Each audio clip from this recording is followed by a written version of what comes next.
Still they are preparing.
ನಾನು ಗಿಡಬೇಡ ನಂಗೆ ಅದು ಮಾತ್ರ ಮಾಡ್ತೀನಿ.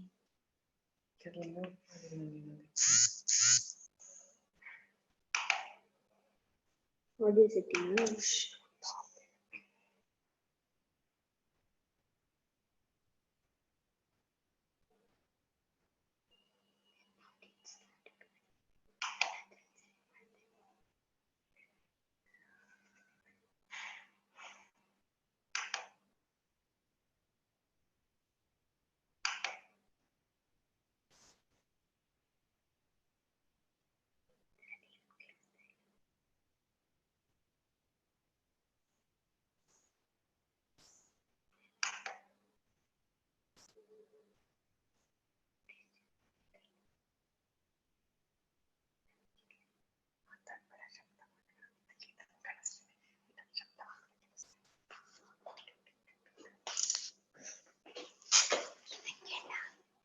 ಗೀತೆಂಗ್ ಕೇಳ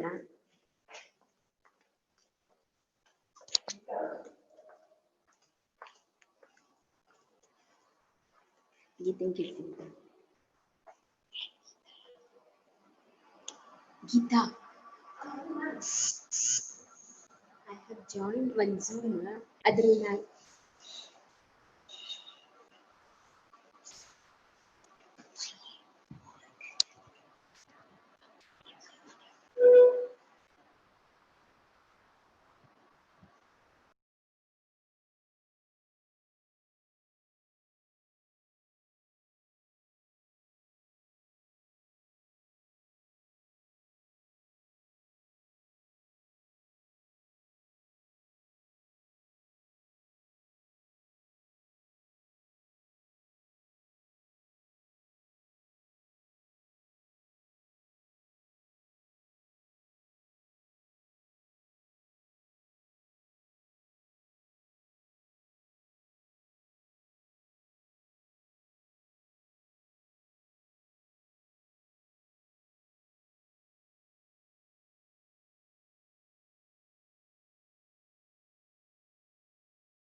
ಬರ್ತದೆ ನೀವು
Good afternoon, everyone.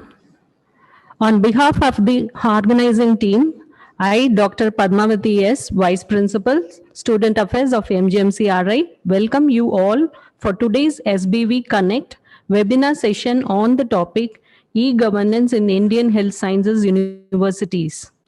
SBV Connect is an official webinar session hosted from the desk of the Vice Chancellor, Sri Balaji Vidyapith, deemed to be University, Pondicherry, India, which is scheduled on third Wednesday of every month. In line with the vision of our university, we have set the goal of SBV webinars as to disseminate broad knowledge, accurate information, and content of good quality related to education, research, and patient care to the target audience. The reason behind today's topic is that any higher education institution to reach global standards should adopt significant technological innovations not only for teaching and learning, but also to manage the activities of the institution to ensure effective institutional functioning. As e-governance is becoming the backbone of all health science universities, and it constitutes an absolute necessity to work on the quality framework, we have chosen this, and we hope that this session will fulfill your expectations. And I also thank everyone for joining us today. Your active participation is important throughout the session. Right now, we have everyone on mute to avoid background noises that may distract you from listening to the webinar. Throughout the presentation, we will be managing the chat functionality. You can enter your queries and comments at the end of each presentation, and according to the availability of time, we can address your queries immediately after each session or in the end. With this, let's move on to the first session on overview and relevance of e-governance. I take the privilege of introducing the speaker of the first session. I consider it a great honor to introduce the speaker of the first session, our Honorable Vice Chancellor of Sri Balaji Vidyapith, Professor Subhash Chandra Parija. Professor Parija is an eminent academician, erudite medical microbiologist, avid researcher, and an able administrator. Being an internationally acclaimed parasitologist, he is having nearly 3.5 decades of rich and satisfying teaching, research, and administrative experience. His contribution as an author for more than 15 books and 350 research papers in national and international journals shows his commitment, dedication, and total involvement in the chosen profession. He joins the select band of medical microbiologists who have been conferred with the Doctor of Science, a highest degree in research. Among his several accolades, a notable one to mention is that he is the recipient of the prestigious Dr. B.C. Roy Award for his contribution to the development of medical microbiology. With this, now I welcome our Honorable Vice Chancellor to deliver his talk on the overview and relevance of e-governance. Good afternoon. Warm greetings from Sri Balaji Vidyapith. Welcome to SBV Connect, a webinar series hosted by Sri Balaji Vidyapith, deemed to be university, popularly known as SBV. SBV Connect reaches out to the world on the third Wednesday of every month. The theme of today's webinar is e-governance in Indian health sciences universities. The last few decades have witnessed a rapid digitalization of processes and data at a global level. This electronic revolution is increasing efficiency, transparency, and outcomes across all sectors and professions. Governance and administration have been no exception to this. And thus, the term e-governance has come into existence. The E in e-governance stands for electronic. Thus, e-governance is basically associated with carrying out the functions of governance through the utilization of information and communication technology. In other words, e-governance is the application of information and communication technology in governance. E-governance is rapidly becoming the backbone of a nation's economy in today's world of internet-enabled systems and processes. E-governance has predominantly been utilized and discussed with respect to the functioning of governments. However, e-governance can be applied to higher education institutions too, and can significantly enhance the quality of their functioning. Well-functioning higher education systems contribute to the overall development of the nation. ICT principles in education enables customization options in learning, better interactivity with the content, cost effectiveness, and wide reach to diverse audiences across various sections of the society. ICT provides efficient storage and retrieval of data, besides facilitating instantaneous transmission of information. In addition, ICT enables rapid data processing and speeds up administrative and decision-making processes and helps to enhance transparency and accountability. Administrators can reap all these benefits and harness the power of technology by incorporating ICT into governance. Broadly, areas of implementation of e-governance in health institutions include administration, service delivery, and the involvement of stakeholders in policy making. Incorporating the principles of e-governance in higher education institutions leads to ease of administration, empowerment of stakeholders, prevention of duplication of work, cost effectiveness, and ease of service delivery to students, parents, general public, and most importantly, patients in health sciences institutions.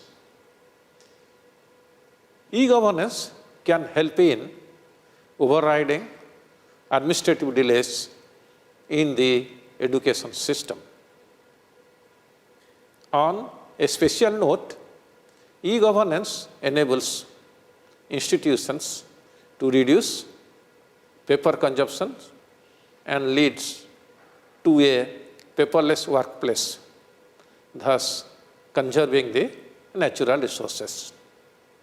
With the employment of e-governance, stakeholders can be empowered to achieve more at a faster pace and with greater creativity due to reduction and automation of mundane and repetitive work.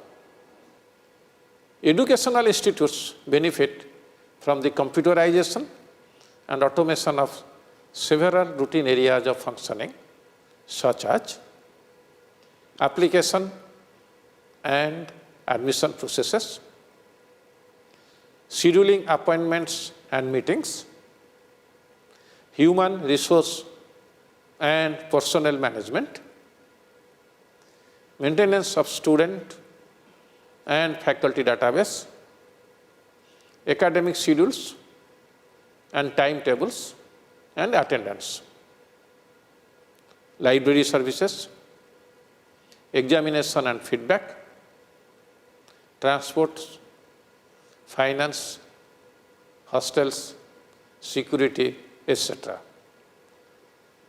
And overall accreditation process. E-governance also includes the use of task management and collaboration software, shared online calendars, digital data repositories, and enterprise-level databases. These are powerful tools that can significantly boost an institution's capacity for quality assurance programs. Further, e-governance can enable connectivity among similar e-governing institutions, thus facilitating a consortium of collaborative growth and progress. It needs to be emphasized that research, education, and patient care, all three are considered cardinal in the sustenance of the endeavors of health sciences universities.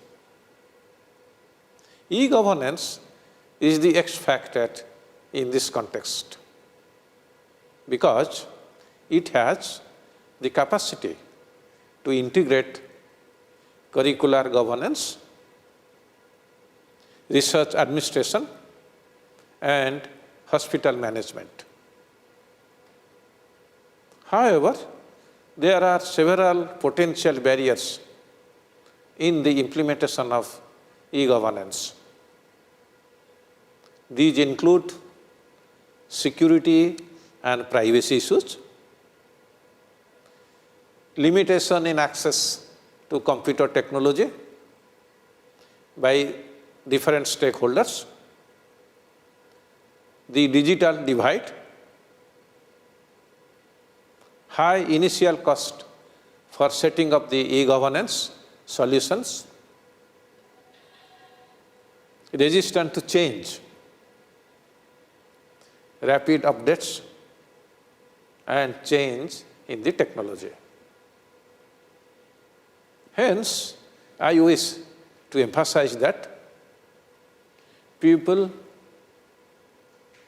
processes, technology, and resources need to be effectively harmonized in order to realize the optimization of e-governance and thus make the vision of Digital India a reality.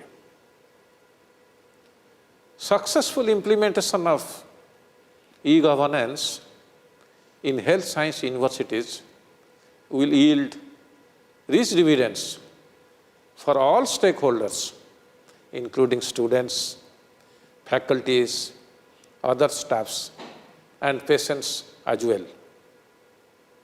This will translate into substantial benefits for society and the nation as a whole. I would now like to request the distinguished resource persons to share their knowledge, discerning views, and comments that would go a long way in the fructification of this all-important endeavor, namely e-governance in health sciences universities.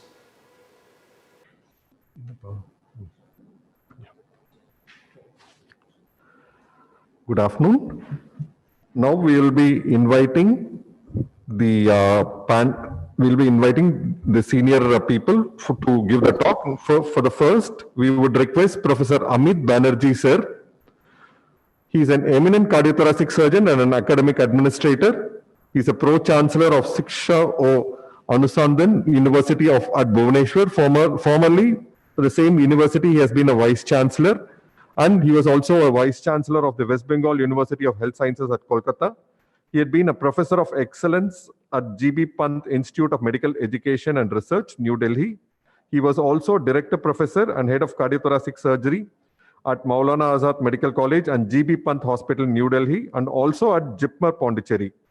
He has been a Dr. B.C. Roy awardee. He has received the State Government of Delhi Award, a Lifetime Achievement Award of Environmental Council.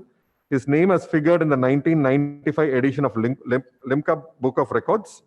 He is a WHO Fellow at the Harvard Medical School and Washington University School of Medicine. He is associated with various institutions like Department of Science and Technology, with CSIR, DBT, with IIT Kharagpur, with Medical Council of India and National Board of Examinations, and with Union Public Service Commission in various capacities. Now we have with us Professor Amit Banerjee, sir, who will be sharing his views on e-governance in examinations. Professor, sir, the board is yours.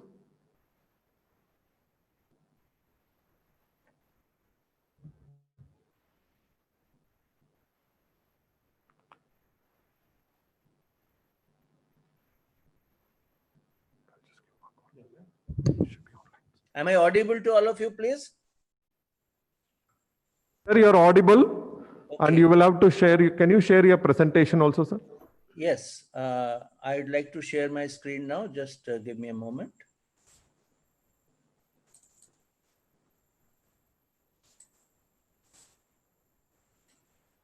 Okay, so first of all, let me wish the Honorable Vice Chancellor, Professor Parija, a very good afternoon, and express my gratitude for the opportunity.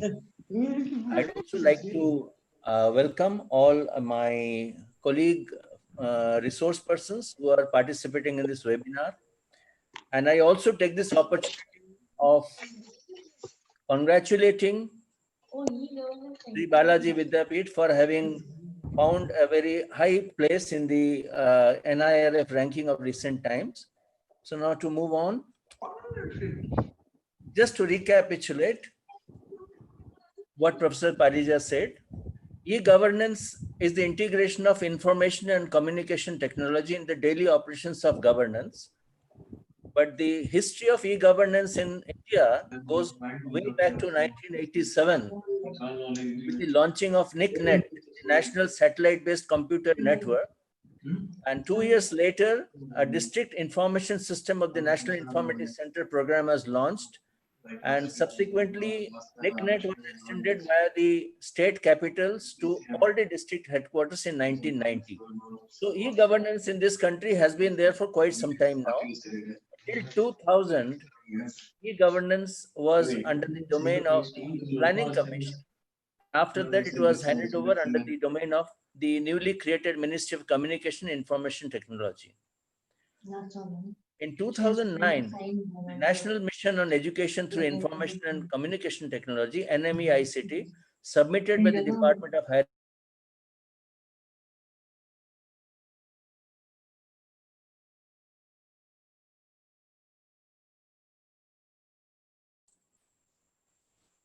I think that is where the real thrust to introducing e-governance in India was brought about. In a nutshell, e-governance covered one single system covering all needs of the citizens of the country. And this, as you can see, this included education.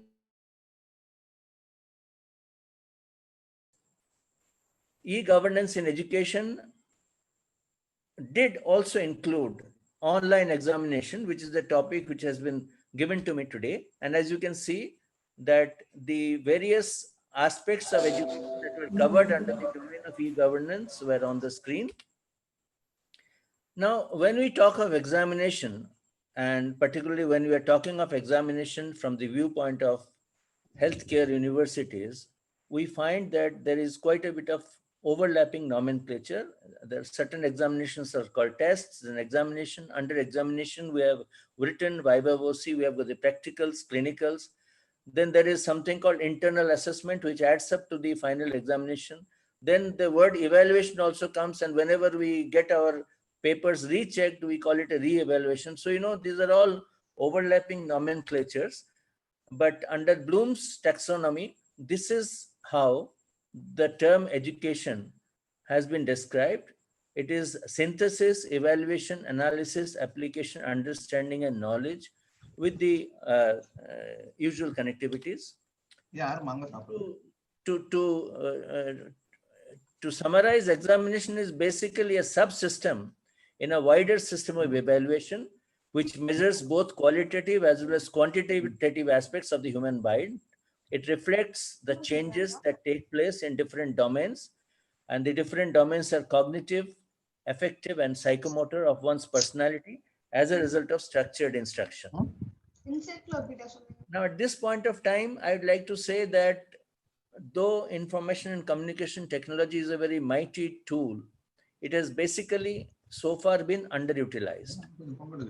And in the academic scenario, particularly looking at the examination scenario, it has been used extensively only for the entrance examinations for quite some time by both government agencies like NEET, JEE, CAT, etc., and also for private individual institutional competitions. It has been used very extensively for the exit protocols for declaration and dissemination and assimilation of results. And in certain limited ways, institutional e-examination requiring dedicated examination centers have been applied within the domain of e-examination, where there are certain infrastructural requirements like array of computers for conducting exams, security measures, tamper-proof security policies, etc., etc. So till recently, the application of examination within the domain of e-governance can at best be described as a computerized or automated examination process. And according to a recent report of the government, 59% of the universities are providing online admission services. 97% are displaying the results online. 18% are handling exam-related grievances online, but only 5% have so far been offering on a regular basis online examination services. But recently, with the introduction of the fourth industrial revolution, and before that, as cloud computing came into our ecosystem of computer sciences and communication technology, we have derived a fair amount of benefit, and cloud computing for institutions and students has actually helped us in personalized learning, cost containment, easy and wide accessibility, and user friendliness. And all this, the best part is all this has happened without any additional infrastructure. And now we believe that with time getting on, artificial intelligence, machine learning, data science, 3D printing, all these technologies are going to further accentuate the role played by, particularly in the medical college or in the healthcare institutions, the role played by e-governance in terms of examination related activities. Now, when we talk of an examination, there are three broad areas we are concerned about. One is these are the challenges. One is the question setting. As you know, as all eminent teachers and examiners, you know that question setting can really become a very big issue at the time of examinations unless we look at all the proper parameters, and in particular, unless we stick to the clear-cut guidelines and the syllabus covered, and also look at the average difficulty level. The conduct of examinations goes much beyond the examination cell, much beyond the controller of examinations desk. because we have got the issues of malpractices, then dictation of answers through microchips, use of electronic devices, then connivance of invigilators, or the opposite, use of muscle power to threaten invigilators to bring in bad scenario in terms of conduct of examinations. And a major concern while conducting an online examination is the apparent risk of malpractices that comes due to lack of human invigilation. Now, this is a very pertinent question when we talk of online examinations. And the sad truth today is that students are much more creative with techniques of cheating in the examinations. And the last challenge, the third challenge, is about the evaluation, because evaluation is something that is based on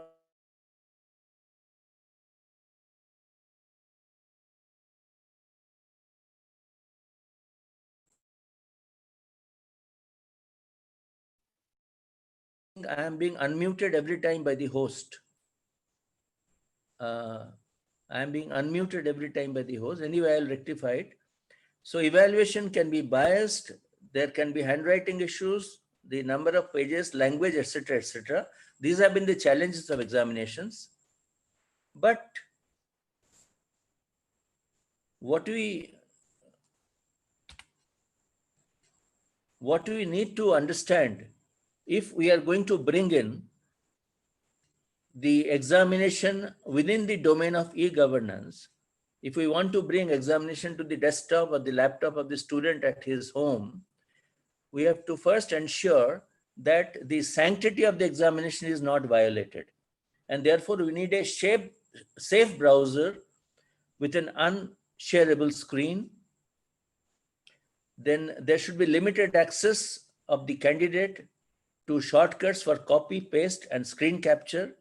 And every time a candidate tries to open a new window with the intent of malpractice, an alert should be flashed.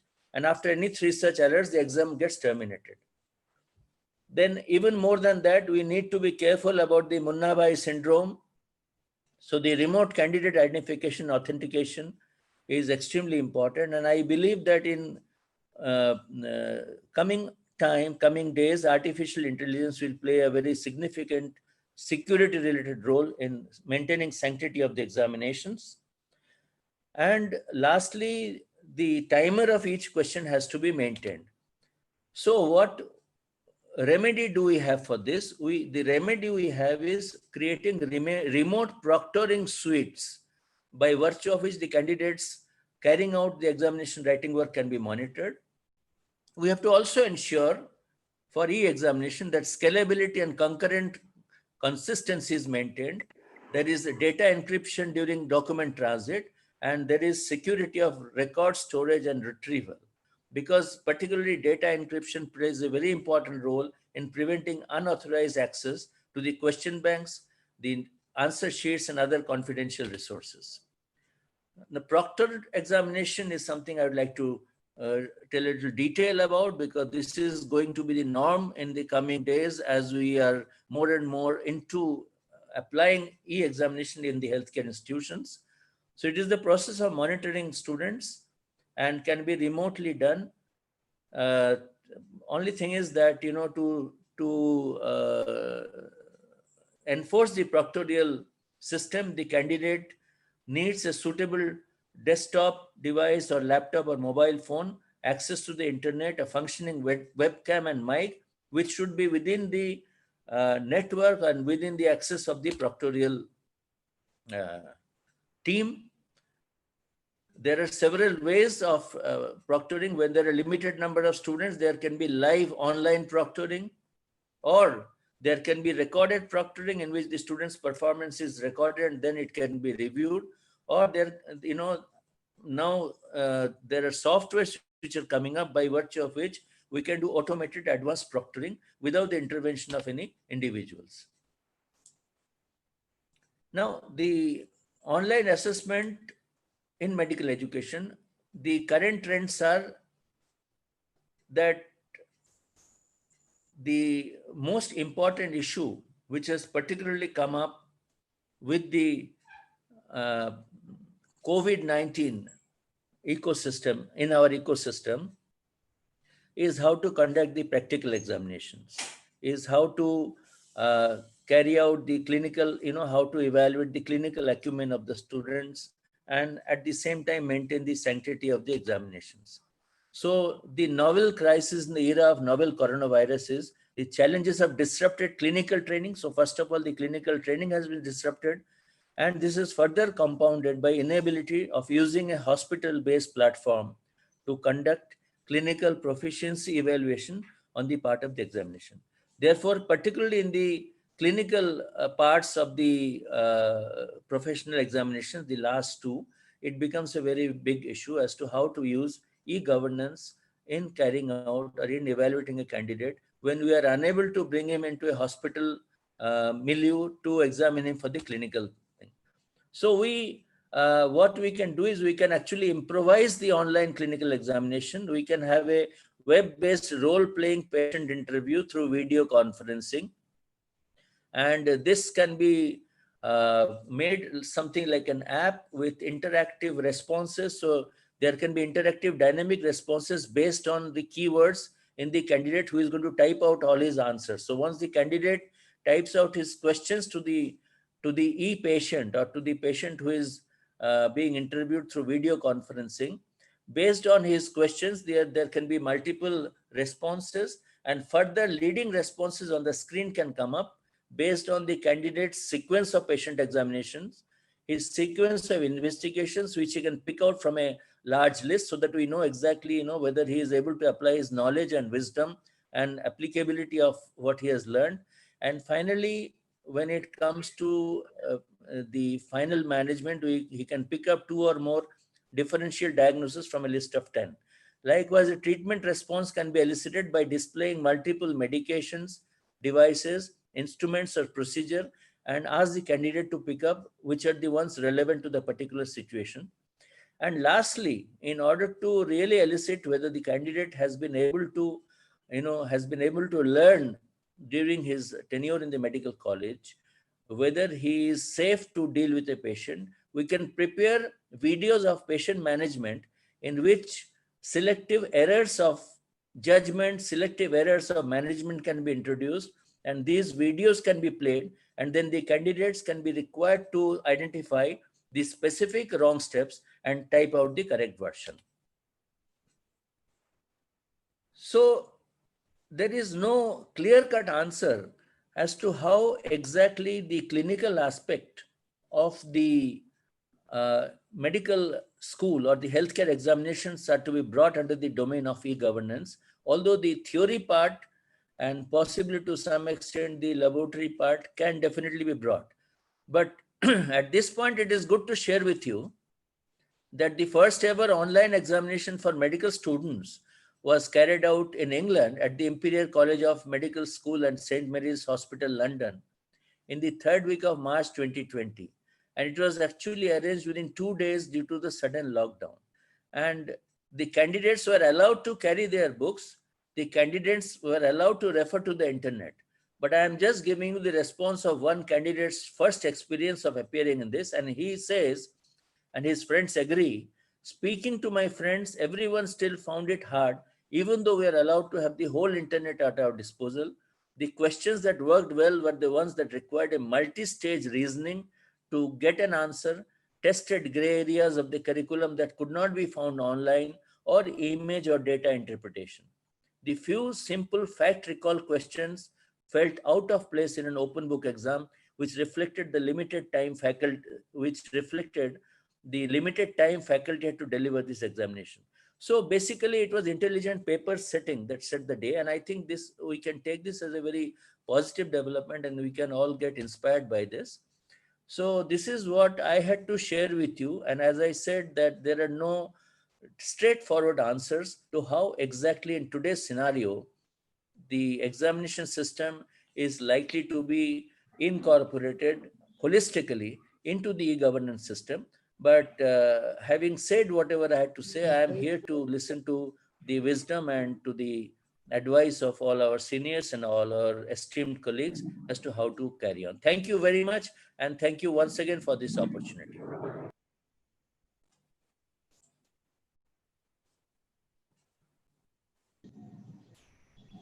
Thank you so much, sir. So thank you so much for a very good talk. And there has been a question, sir. Can I share the question with you? Sure. Okay, sir. The Dr. Joseph has asked, has any pilot study of examination has been done in any Indian medical university? As the number of students are high, how feasible will it be? Can I repeat it? Yes, I have heard the question, and I think it is an extremely pertinent question. And I'd like to share with Dr. Joseph that at this point of time, there are several medical colleges and several health universities which are actually trying out various modalities. And I understand that, in fact, in certain colleges in Telangana, they have already tried out what I had suggested, that, making a video presentation full of errors which could be identified and rectified. But the most important issue here is the large number of candidates who have to be examined. So what I feel is that, we need to still work very hard, and all of us have to resolve that, we have to make it possible, because we still do not know as of today as to how this novel coronavirus is going to progress in the next few months, and when exactly we can impart the way we wanted to give clinical training to the students, and how exactly we can actually elicit what they have learned. So I have a feeling the time has come to depend on a lot of not only YouTube videos, but also other videos. And I feel that, this is a challenge which each one of us to face.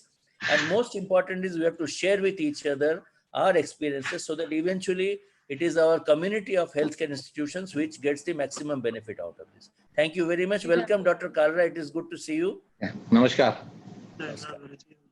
Thank you so Your much. lecture. Thank you so Any other question? Sir, Any other question for? no, sir, as of now, nothing, sir. Okay, thank you. So as of now, nothing. We will share your email ID with all the participants, and we'll request them to post the questions to you, sir. I think that will be the best way to do it. Thank you so much. Thank you, thank you, sir. Thank you so much. Next, we have with us Professor O.P. Kalra, sir, who will be talking on the current scenario of e-governance in Indian health sciences universities. Professor O.P. Kalra, sir. Professor O.P. Kalra, sir, is a Vice Chancellor at Pandit B.D. Sharma University of Health Sciences at Rohtak, Haryana. He is currently holding the position of President, Association of Indian Health Sciences Universities, and he has been a Dean of Faculty of Medical Sciences at University of Delhi and Principal of University College of Medical Sciences at University of Delhi. He has a teaching experience of 38 years and has been a Professor of Medicine for more than 25 years. And he has received various awards. The most important one has been the Dr. B.C. Roy National Award in the Eminent Medical Teacher category. Kalra, sir, over to you, sir. Thank you very much. Good afternoon, everybody. First of all, I'm a little sorry for request for rescheduling my talk 15 minutes later. In fact, I was held up with a meeting in the afternoon for some urgent work. And first of all, I would like to convey my sincere thanks to my very dear friend, Professor Subhash Parija. I have been fortunate to visit Sri Balaji Vidyapeeth University on a number of occasions during the last 4 or 5 years. Being a member of the Academic Council, I congratulate Professor Parija and the entire faculty and the other members of the staff at the Vidyapeeth, how much effort they are putting in to really upgrade the standards of the university. I'm also, I would like to thank my dear friend, Professor Tyagarajan. I didn't see him. I hope he's also there on the panel. Former Vice Chancellor of University of Madras and currently Dean Research and Professor of Eminence at SRMC Chennai. And my very dear friend, Professor Amit Banerjee. We have been together at the University of Delhi for the last few decades. And we have been together again as Vice Chancellors because he has been at West Bengal University of Health Sciences and later on at Shiksha Anusandhan University, both places as Vice Chancellor. Thank you very much for this kind invitation to have me on this very important platform for discussion on e-governance. In fact, last 3 months, since we have been witnessing this COVID-19 pandemic, there have been several teleconferences, meetings through Zoom and other platforms on various issues such as online classes and governance of various educational institutions. And I appreciate that this is the first time this particular talk on e-governance in various universities has been organized by Professor Parija. Now, a part of the job has been made easier by Dr. Banerjee, because he has already talked about e-governance in our how to do examinations particularly. In fact, we had a recent meeting in our Indian Health Science University's e-conclave, and we really discussed about this particular problem, and we wrote a letter to the Medical Council of India Board of Governors, and after that they have issued this recent guidelines based on which we are all conducting the examinations. And I fully realize that in the current times, it's really very difficult. At this stage, probably we are not really fully prepared to have online examination, particularly for the practicals. And although we started our examinations yesterday, but then we are still trying to make sure that our external examiners and internal examiners all are physically present to conduct this examination. I'm sure the time will come when we can at least partly replace by our system with online teaching learning modules and also online evaluation system. So I'll restrict my talk mainly to the e-governance part of the health science universities. So now this picture, some of us may be familiar with. This is the picture of one of the oldest, probably the oldest university of the world, Nalanda University. And somehow during the initial few centuries, we have lagged behind as far as modernization of the education system is concerned. Recently, we felt that there was a need for us even to upgrade that university. And you may be familiar with this picture also. This is a new Nalanda University which has come up in that campus with all the facilities for e-governance and e-administration. So if we have to grow in the present day world, we have to grow with the recent times and we have to grow with the recent technology. The times when this is a picture of Sushruta, all of us must be familiar with this, when he was doing small group discussions, and here he is imparting the practical education to his students. At that time, this is the image which has been created because his first school or medical science, which was about 2,500 years ago, this was in Kashi, and there he used to impart this excellent surgical skills, particularly in the arts of rhinoplasty and other surgeries to his students. And now we are in a stage when the entire world is seeing a revolutionary change in the information and communication technology.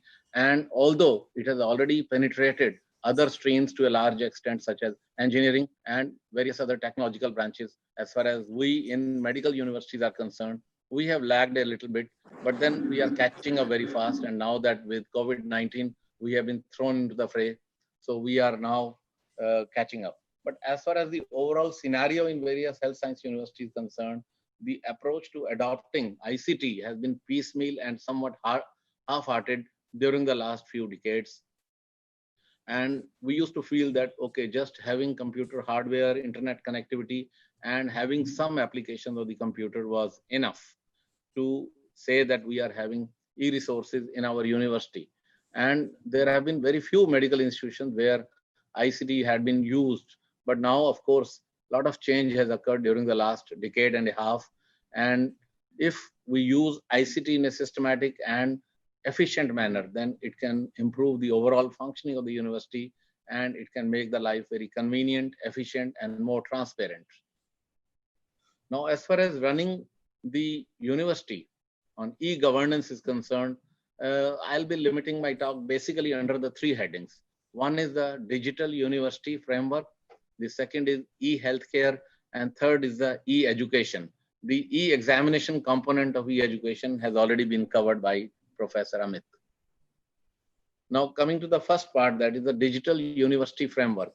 Now this means that this can be used to deliver various student services through a comprehensive app or technology which integrates various services put together. And this can include data management about academics, about admission related events or services, then online fee payments and college management services, management of the examinations, augmenting the teaching learning activities, and then encouraging simulation based learning, data analysis, monitoring attendance, etc., which is an important part to assess the eligibility of the candidates. There are several benefits of digital university framework, that all these services, they can be offered to the students at their doorstep. There is reduction in the data duplication efforts at various levels. All these outputs are system generated, and so there is very little chance of an errors, and personalized services can be given to the students through their respective login IDs. And just with a single click, we can generate forms such as examination form, hall tickets for thousands of students. So for big universities, it's very difficult to manage it with manual work. And in addition, we can reduce the number of visits of the students to the college or university for these kind of sundry jobs as collection of hall tickets, examination form, filling and all that. Similarly, for recruitment also, we can utilize these services. Then the direct student facilitation can be done so that whatever complaints are there, these can be referred to the respective branch, whether it's the affiliation branch or the college branch or the academic branch or examination branch. And this can lead to reduction in the workload of the university staff, college staff. Just the file going from one desk to the other, it can immediately move directly online to the concerned section. All the academic records, they can be made available in electronic form, and there'll be paperless transactions, and there'll be instant report generation, which is required very often by the administration. And of course, all these things can be done in a seamless manner, and data duplication can also be avoided. So that is as far as the data management about the students' enrollment and academics is concerned. The second part of the e-governance is the e-healthcare, which is very important as far as the clinician and patient interface is concerned. Now, this is very important, and we can deliver the patient care efficiently by adoption of the hospital management and information system softwares, HMIS, and which various states and various universities, health sciences universities, they can actually adopt according to their own specifications and requirements. Web-based applications can be used, and this can collect, process, and display the data in a very efficient, easy, and seamless manner. Now, there are various functions, particularly with regard to the patient care delivery, which can be integrated in this, such as patients' online registration and appointment modules for OPD inpatients, laboratory modules, biochem, pathology, microbiology. All these labs can be integrated, and the results can reach directly to the patient, to the clinic, and the doctor can immediately see those results as soon as they are ready. Similarly, the radiology module is being adopted, whereby the registration of the patient and integration of the simple radiography, MRI, CT scan data can directly be shifted on through the PACS server to the doctor's clinics, where they can see. In addition to this, there is also a lot of saving, because you don't have to print all these reports, utilize the X-ray films and CT scan pictures.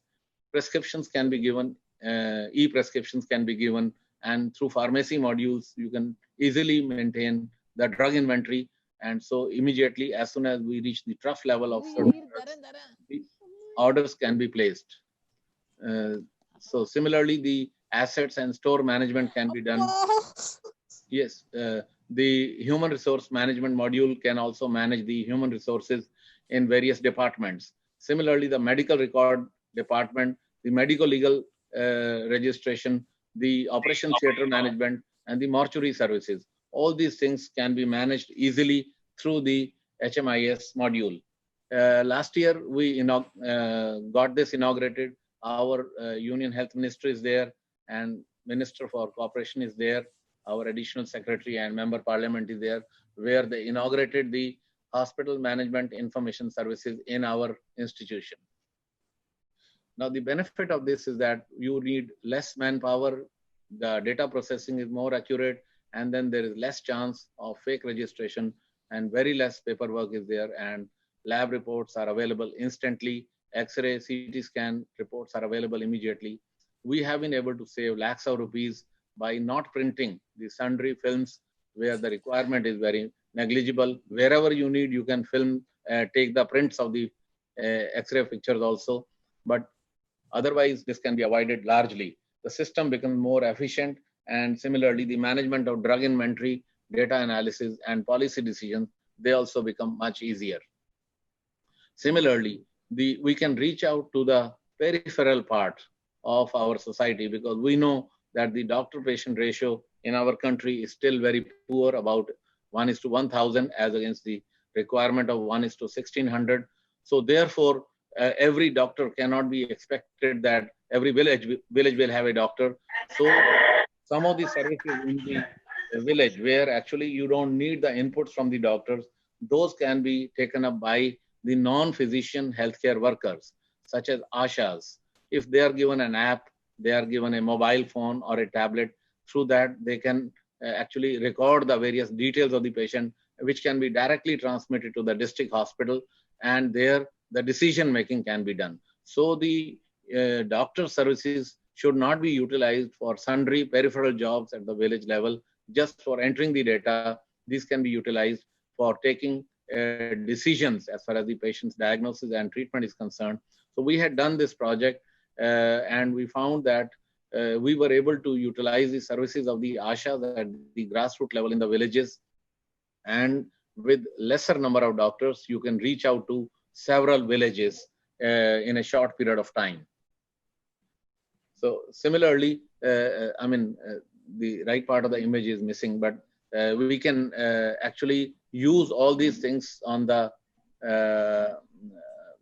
through these mobile phones or tablet-based apps. Here, actually, we were doing this project with George Institute for Global Health, and they facilitated the conducting of this particular project using the mobile-based app at the peripheral level, and we were able to reach out to everybody in the villages. The other benefit of this e-technology is that you can reach out to the people in the periphery for providing consultations. So e-consultations can be provided to the patients, e-consultation to the peripheral physicians can be avoided who are treating there. So tertiary care physicians who are sitting in the major hospitals, they can provide this kind of services. And similarly, we can also utilize these ICT for health education programs at the community level and in various remote areas. The other areas where the e-governance can be utilized is e-administration. For running the university, you have to do so many other jobs. And if with the use of IT technology, you can make your administration more efficient, transparent, and accessible and accountable. And such as now in majority of the institutions, e-tendering is being followed. Similarly, we can have e-procurement system through the GEM portal of the central government. File tracking can be done. E-file tracking is now a routine with many institutions. Similarly, e-accounting and e-payment of wages. Earlier on, you had to pay wages to several outsourced workers, thousands of these people through manually. Now you can use that through the through opening the escrow account with the service providers. Similarly, the attendance can also be easily monitored through the online technology method. So therefore, with the use of ICT, the governance has become easier, more efficient, more transparent, and also this is also a way to root out corruption in some of these areas. Of course, as Dr. Amit Banerjee mentioned, the COVID-19 actually has been, this pandemic has been a game changer where we have been suddenly thrown into the field, And we have to, whether you wish or not, you have to adopt ICT in order to survive in the current and the future world. So the third part, which has been affected, and all of us we know, and by the pandemic, is that classes have been suspended. The biggest impact has been that, there has been closure of schools in more than 160 countries, which has impacted nearly 1.5 billion students, and over 300 million students have been impacted. Only in India, there have been tremendous economic impact. So today, if you are spending 300 to 400 crore rupees for opening a new medical college, I am sure with the online technology, you don't need to really have big libraries having, say, several thousand books. If you're going to have online books, online journals, you can save huge amounts of money, and you don't need so many big classrooms. So all these things can be actually amended. So the Medical Council of India also needs to have a relook at the minimum standard requirements for opening a new medical college. And once the e-education system is adopted, I'm sure the regulations are going to change quite a lot. So there have been a lot of benefits of the online teaching platforms, and such as it's user-driven, it's available on demand, and then more teaching opportunities are there. The students, they find it easy, better note-taking is there, and they can actually, if some students are slow learners, some are fast learners, so based on the individual requirements of students, they can be taught like that. Now, this is about 5-6 months back, we had Professor Vinod Paul at our place, who inaugurated e-classroom. Now, this e-classroom is linking our institution with 50 other medical colleges. And you see on the top the various colleges which were linked on the day of inauguration. And so if you are delivering a talk in one particular medical college and you need to connect with so many other colleges, this can easily be done. And this facility was provided to us by the Ministry of Health and Family Welfare, Government of India. And I think it's not really very expensive. One can easily link to various constituent and affiliated colleges through the use of simple technology like this. So there are certain hurdles or difficulties in implementation of this, and some of the, just a minute. Yeah. One is the low computer literacy. We need to teach our, particularly I'll say the middle order generation and the older generation, because the younger generation is growing with the computers. So it is the teachers who are finding it a little more difficult to adapt to this system. So they need to be made more aware. And then, of course, we need to train them. Sometimes there is an operational reluctance, particularly in the older generation. There is also a phobia of technology. And then some people fear that computers might replace the human beings. We must know that computers are never going to replace the human being. If they are used properly, they can only assist the human beings in whatever they wish to do. Of course, once you want to have all these online education systems in place, initial cost is there. But once the initial cost is spent, after that, it becomes in the long run cheaper than the other methods. And of course, we have to make sure that in order to adopt all these things, we need to have very good internet connectivity, and then only we can utilize all these services. With these few words, thank you very much. Thanks, Professor Parija, once again.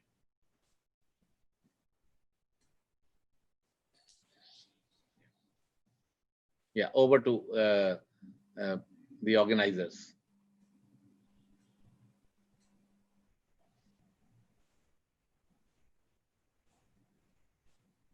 Yeah, connection.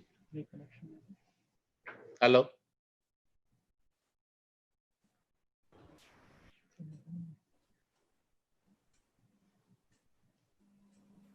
So thank you so much, sir, for a very good talk which you had given. Thank you. And on behalf of Sri Balaji Vidyapeeth, on behalf of our Vice Chancellor, sir, we would like to thank you for so much for spending so much of time.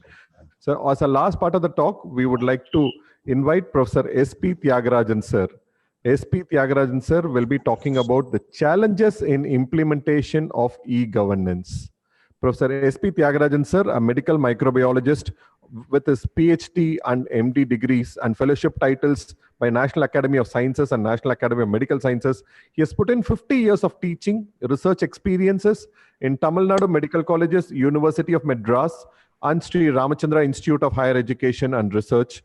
He has till date completed 60 research projects funded by various national and international funding agencies. He had been earlier the Vice Chancellor of University of Madras, and as of now, he has taken up the position of Professor of Eminence and Dean Research at Srihar, Chennai. We request Professor Tyagarajan, sir. Good afternoon. Yes, sir. You're on, sir. Thank you very much for this nice opportunity. I thank Dr. A.C. Parija for providing me this opportunity, as well as Balaji Vidyapeeth. It is a proud moment for me to share this program along with Dr. O.P. Kalra, my revered friend, as well as Dr. Amit Banerjee and Dr. A.C. Parija. As you have been hearing, e-governance in higher education institutions in general and health sciences institutions in particular has got both opportunities and challenges. We have heard from our earlier speakers about the plethora of opportunities that are there open to us, especially in the medical and health sciences institutions.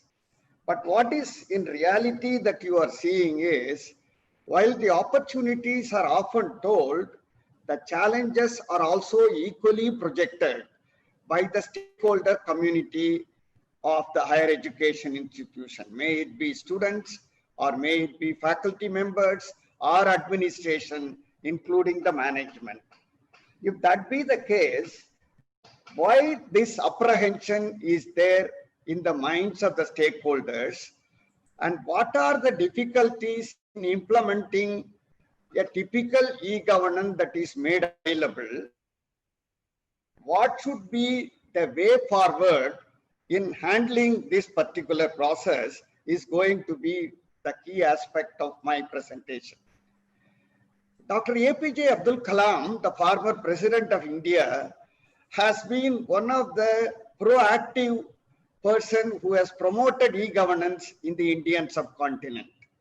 And he has actually said that it has to be taken to the citizen as a citizen-friendly exercise, because he said that it is so difficult to get e-governance to 1 billion people. So that itself is a big challenge, as he said. And we are now experiencing that.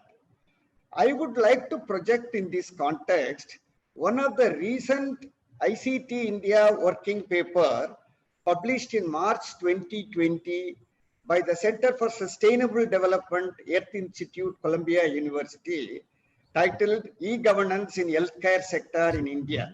Sir.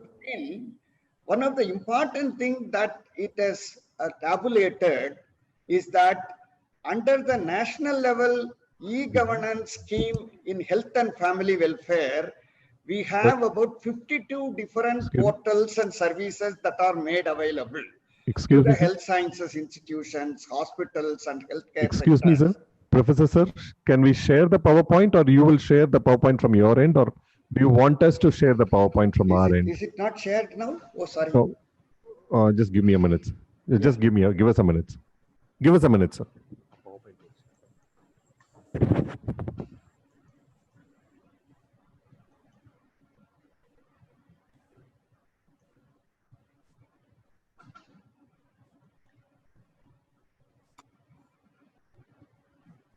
You are sharing? Will I share it? So would you be able to share from your end? Is it possible? Yeah, I will do that. I will do that. Sorry. Yeah, that'll.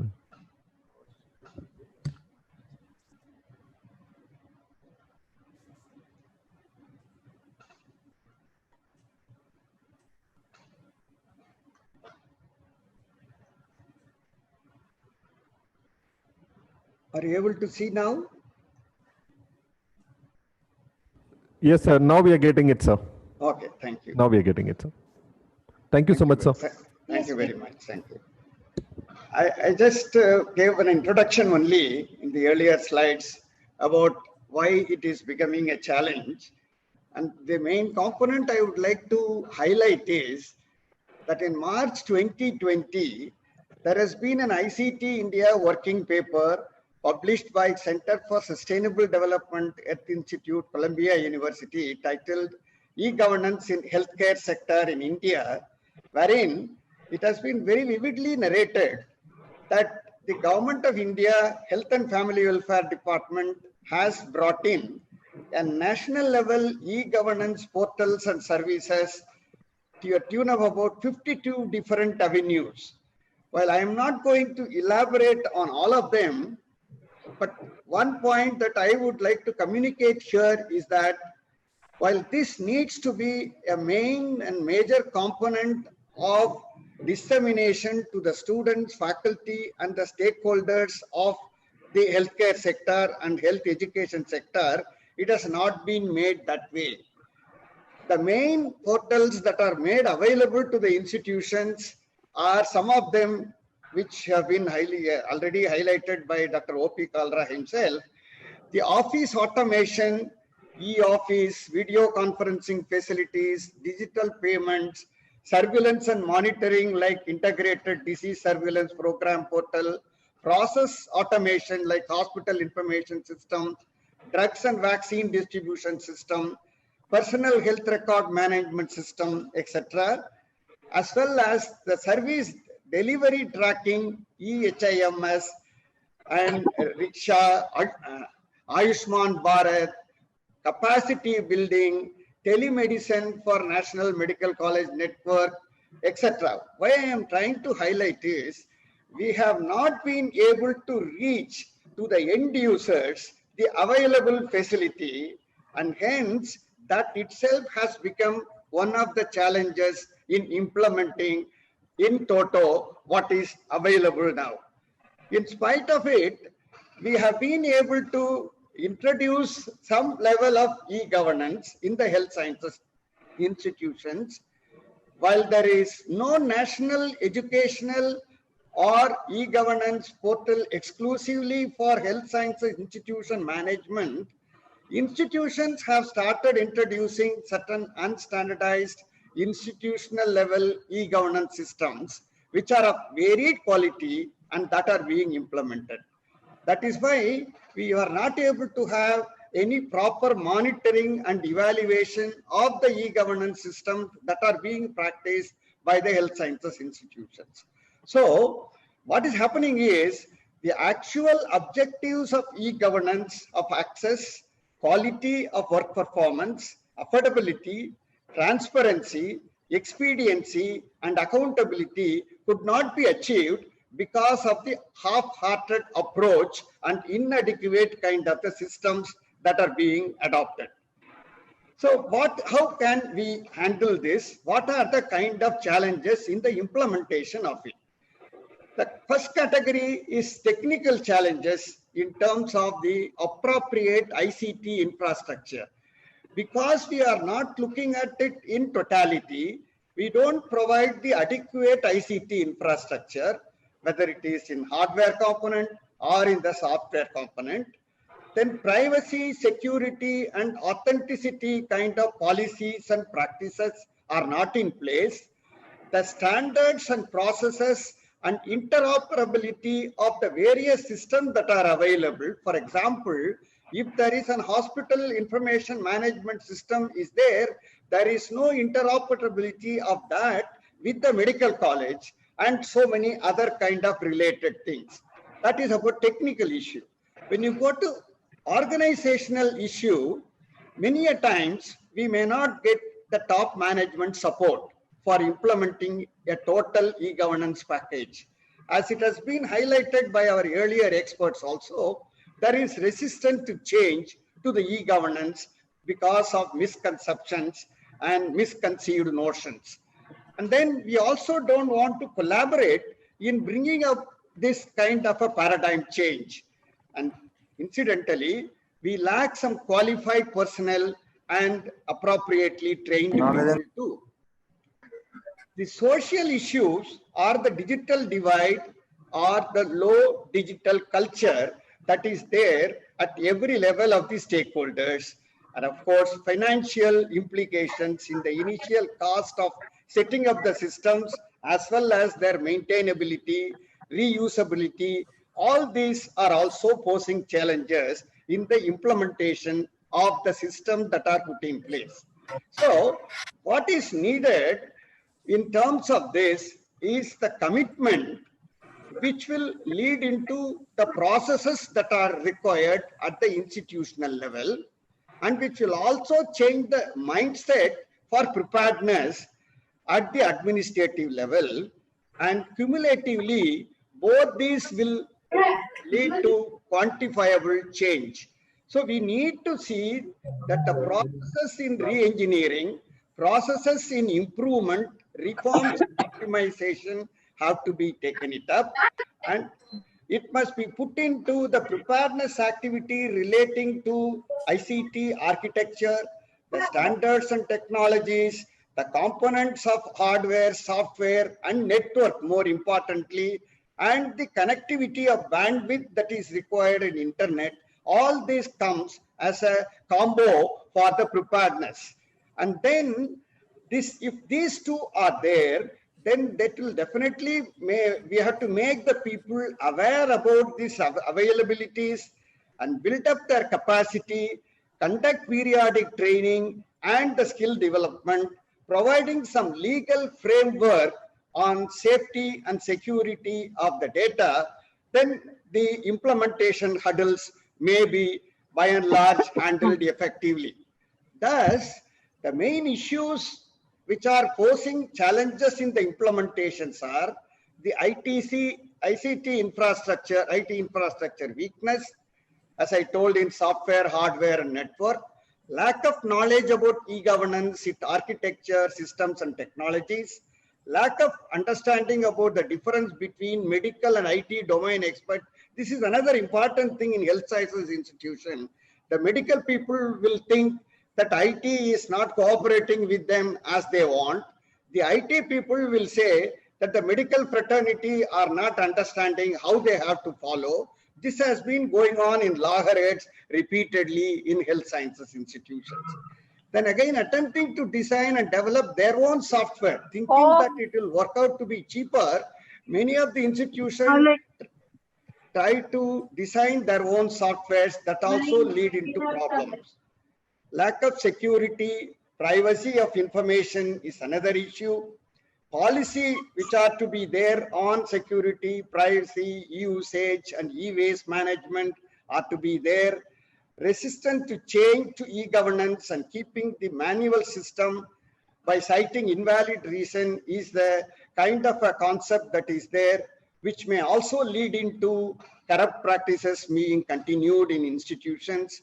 And so we need to really bring in good alignment if we have to bring in the implementable ways of these ICT.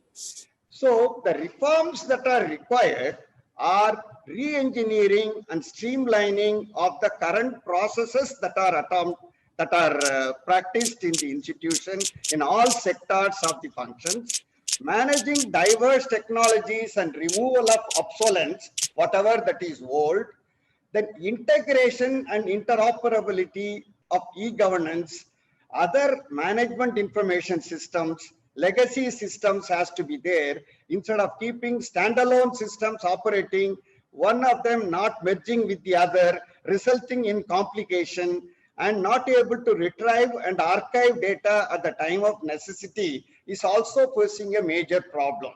Connectivity, as it is already said, is again another major issue in addition to the important area of education, training, and accessibility.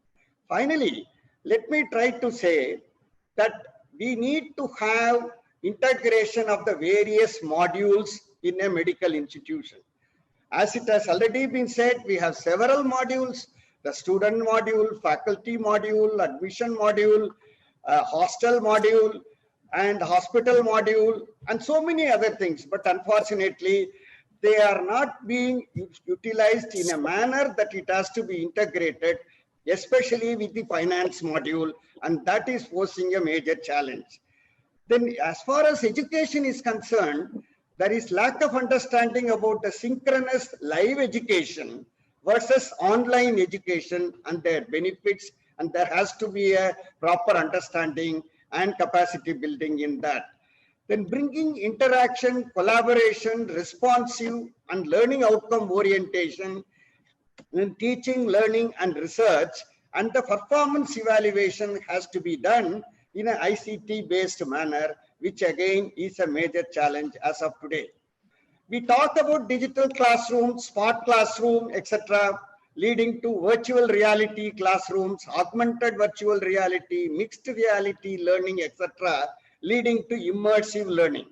But then the collaborative learning is the current challenge in medical education, which needs to be relooked at in terms of trying to bring them together on an equal platform to the understanding of the end users. As I told you, the integration of the hospital management information system, EMR, PACS, laboratory information management system, teleradiology, telemedicine, etc., adopting international standards to meet the interoperability of transfer of patient data from one hospital to the other in terms of related usages should also have some policy guidelines and also an operational easiness. If we can try to tease out these kind of riddles which are there, which may be minor, but still we need to put our hearts and mind together in terms of capacity building, changing the resistance that is there at every level of the stakeholders, we will be able to reach out to the optimum level of success in bringing out this, for which the way forward is we must address holistically the legislative barriers, the financial barriers, the technology change has to be effected, the digital divide has to be addressed effectively, and also the mindset divide has to be addressed by assimilating and acquiring skills and training to adapt to all and e-governance digital schemes of Government of India.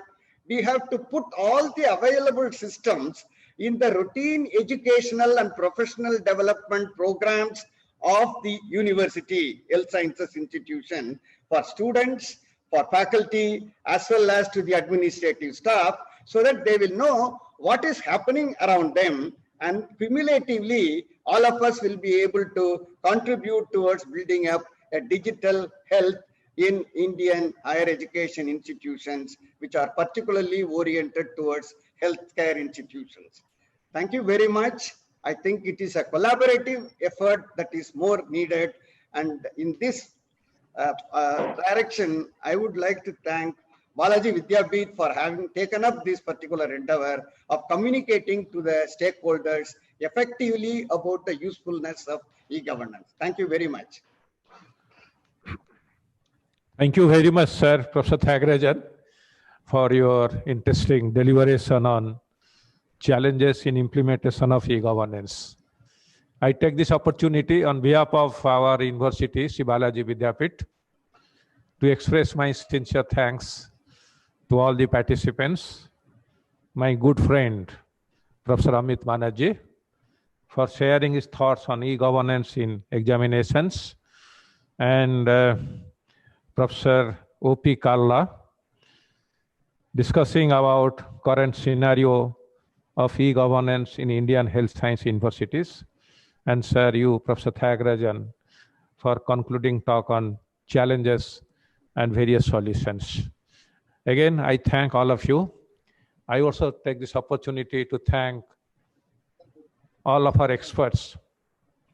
In spite of their so busy schedule, they could make it to participate on this webinar on e-governance in Indian health science universities.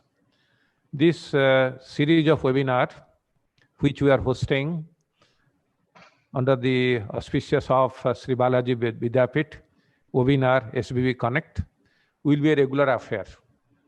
This will be conducted on a third Wednesday of every month. And this will cover various topics of contemporary interest. And I must take this opportunity also to thank all the participants. I am very much confident this session was useful, and I like to invite you for our next session to be held on 15th July, third Wednesday. The topic of this seminar will be conveyed to you in due course of time. Thank you. Thank you. Thank you very much. See you. Thank you, sir. Thank you so much. Wednesday, 15th July. Thanks a lot to all the delegates who have participated through the Zoom link and also through the YouTube. And we have got a registration of more than 600 plus for the first SBV webinar, as our Honorable Vice Chancellor was saying. Through all the email addresses, we will send a feedback form, and we request you to send the feedback to us so that we will be able to build up more on it. Thank you so much. And on our Pondicherry style, we would like to say merci beaucoup, a bientôt, au revoir, which means that thank you so much, and we'll see you next month. Bye. Thank you, sir. Thank you. Thank you. Thank you all. Thank you all. Thank you all.